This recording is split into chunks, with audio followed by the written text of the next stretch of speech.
Audio Jungle.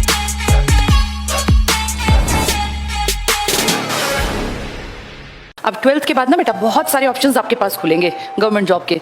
हमेशा government job जब भी आती हैं तो पहले फॉर्म्स आते हैं। ये फॉर्म्स आपको टाइम टू टाइम, जैसे आप आईसीएस में आओगे ना, हम बताते रहेंगे भाई अब इस डिपार्टमेंट में वैकेंसी आ गई, जैसे एफसीआई में आ गई, अब मान लीजिए इसमें आ गई सीएचएसएल में, जिसके लिए तुम सब एलिजिबल हो, कंबाइंड हायर सेकेंडरी लेवल, एक CHSL combined higher secondary level. जो बच्चे 12th पास कर गए उन सब के लिए आती है वैकेंसी। आफ्टर 12th तुम इसको भर सकते हो। और इसमें ना बेटा क्लेरिकल जॉब होती है, जैसे क्लेरिकल, जिसमें अच्छी सैलरी मिलती है, 32-35 हज़ार से स्टार्टिंग होती है, और फिर डिपेंड करता है तुमने कितना कौन से इस पे पहुंचे हो तुम। जैसे CHSL सब भर देना। जब भी MTS के फॉर्म आएंगे हम बताएंगे यहाँ पे क्लासेस में कि भाई MTS के फॉर्म आ गए, सारे लोग भर दो। जहाँ कहीं मान लो रेलवेज में निकलती हैं, कहीं बैंक में निकलती हैं, कोई भी इस तरह का डिपार्टमेंट है, FCI में निकलती हैं, तो ये हम टाइम टू टाइम आपको इन्फॉर्मेशन देते रहेंगे। जब हम घर बैठे होते हैं ना तो हमें पता ही नहीं चलता दुनिया में हो क्या रहा है। बहुत लोग तो फॉर्म ही नहीं भर पाते, वो कहते हैं हमें किसी ने बताया ही नहीं। कोई घर बताने नहीं जाता बेटा। 12th के बाद अपने आप एक्टिव होना पड़ता है, बाहर निकलना पड़ता है दुनिया में, मार्केट में क्या चल रहा है, क्योंकि जब बाहर निकलोगे तभी तो कुछ जानोगे। 12वीं तक क्या है, आप कुछ भी नहीं जानते तो भी आपकी पढ़ाई चल रही है। यार 2 गाइड पढ़ ली, सैंपल पेपर पढ़ लिए, हो गए पास। लेकिन अब आपको अपनी लाइफ सेट करनी है। अब इतनी आसान नहीं है बेटा जिंदगी। अब तुम्हें पहली इन्फॉर्मेशन तो ये होनी चाहिए किस डिपार्टमेंट के फॉर्म्स निकले हैं। दूसरा, फॉर्म फिल करते टाइम गलतियां ना हो, ऐसा फॉर्म फिल करना चाहिए। कई बार ना जो फॉर्म जिसके पास तुम कैफे पे जाके फॉर्म फिल कराते हो, फॉर्म गलत कर देता है।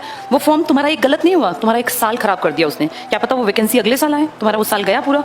तीसरा, फॉर्म फिल करने के साथ साथ अकेले फिल करने से भी नौकरी नहीं मिलनी, अपनी तैयारी बहुत जोर शोर से करनी चाहिए। और चौथा, फिर अपना एग्जाम दे के आना चाहिए। बहुत सारे बच्चे फॉर्म भरते हैं, तैयारी भी करते हैं, आधे तैयारी करते ही नहीं। कुछ लोग एग्जाम देने नहीं जाते, क्यों जी एग्जाम का सेंटर दूर आ गया। नहीं, एग्जाम दे दे के ही तुम्हें पेपर पास करना आएगा। पहले एग्जाम में कोई पास नहीं होता बेटा, उसमें तो 100% गलतियां होती हैं। आते आते क्वेश्चन छूट जाते हैं, फॉर्म फिल गलत कर दिया, लेट पहुंचे सेंटर पे, बहुत सारी गड़बड़ियां होती हैं। धीरे धीरे धीरे आपको पेपर देने का तरीका पता चलता है, पैटर्न पता चलता है। ये 3-4 चीजें होती हैं। इसके बाद फिर आपका आता है रिजल्ट, और रिजल्ट अगर पॉजिटिव है तो बहुत अच्छी बात है। डॉक्यूमेंट वेरिफिकेशन होगा, जिसको DV बोलते हैं। वो आपको बुलाएंगे, आपके 10वीं 12वीं के सर्टिफिकेट, कोई आपका कास्ट का सर्टिफिकेट है, जो भी चीज़ें हैं वहाँ पे वो वेरीफाई करेंगे डॉक्यूमेंट्स को। और अगर आपके कागजात पूरे हैं ठीक ठाक, तो फिर वो आपको एक तरह से आपको रिक्रूट कर लिया। उसके बाद आपका मेडिकल कराया जाएगा, आप फिजिकली फिट हैं, कोई बीमारी तो नहीं है। अगर पुलिस है, पुलिस में भर्ती है, तो मेडिकल होता है थोड़ा सा ध्यान से। बाकी टीचर लगना है, रेलवे में लगना है, बैंक में तो फॉर्मेलिटी होती है, क्योंकि मैं टीचिंग में थी, मुझे पता है। फिर फॉर्मेलिटी है, फिर ज़्यादा भारी भरकम नहीं होता। इसमें छोटा सा आई टेस्ट करेंगे, आपके फिंगरप्रिंट्स लेंगे, थोड़ी बेसिक सी चीज़ें होती हैं। और इसके बाद फिर आपको जो भी आपका सेंटर है जहाँ आपको जाना है जॉब के लिए, वो पकड़ा दिया जाएगा और आपका ज्वाइनिंग का लेटर भेज दिया जाएगा। यहाँ से स्टार्ट करते हैं बेटा तैयारी को, मतलब फॉर्म भरने से। अब तुम लोगों के टाइम पे फिलहाल तुम्हें कुछ नहीं पता, तो तुम अभी फॉर्म कैसे भरोगे, इसकी जानकारी हम देंगे। तुम स्टार्टिंग में अपनी तैयारी शुरू कर रहे हो, क्योंकि तुम लोग टाइमली आ गए हो। जो 12वीं करते ही आ गए ना, वो बेस्ट होते हैं बेटा। जो लोग मान लो कोई ग्रेजुएशन, आफ्टर ग्रेजुएशन आएगा, तो उसकी तो उम्र 25, 22, 23, 24 साल की हो गई है, फिर दिक्कत रहती है। दिक्कत क्या रहती है, फिर ना बेटा टाइम भागता नजर आता है। जैसे मान लो कोई 24 साल का है, 24 ईयर्स का, 27 के बाद वैकेंसी घट जाती हैं। सबसे ज्यादा वैकेंसी आती है 18 से लेके 27। ये बेस्ट टाइम है, गोल्डन टाइम है जॉब लगने का। इसमें जितनी जल्दी लग जाओ उतना बढ़िया।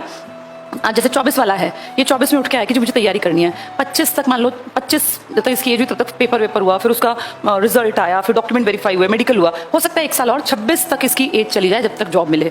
किसी कारण से कोरोना जैसी दिक्कत आई, 2 साल कुछ हुआ ही नहीं, तो फिर ऐसे में तो ये ओवर एज हो गए बहुत लोग। कितने लोग इस कोरोना में ओवर एज हो गए, जिनको मौका ही नहीं मिला बेटा फॉर्म भरने का। पुलिस की एज ज्यादातर ना, जैसे पुलिस में 24 साल, 21 साल, अलग अलग पुलिस होती है अलग अलग राज्य में। जैसे कहीं 21 साल मैक्सिमम एज है, कहीं 23 है, कहीं 24 है। तो मान लो जब कोरोना आया, कोई 22 साल का था, तो उसको लग रहा था कि मैं तो यार अभी तो मेरे पास 2 साल पड़े, मैं तो लग ही जाऊंगा। लेकिन 22 साल के उस लड़के के लिए वैकेंसी आई ही नहीं, ना 20 ना 21, वो हो गया ओवर एज।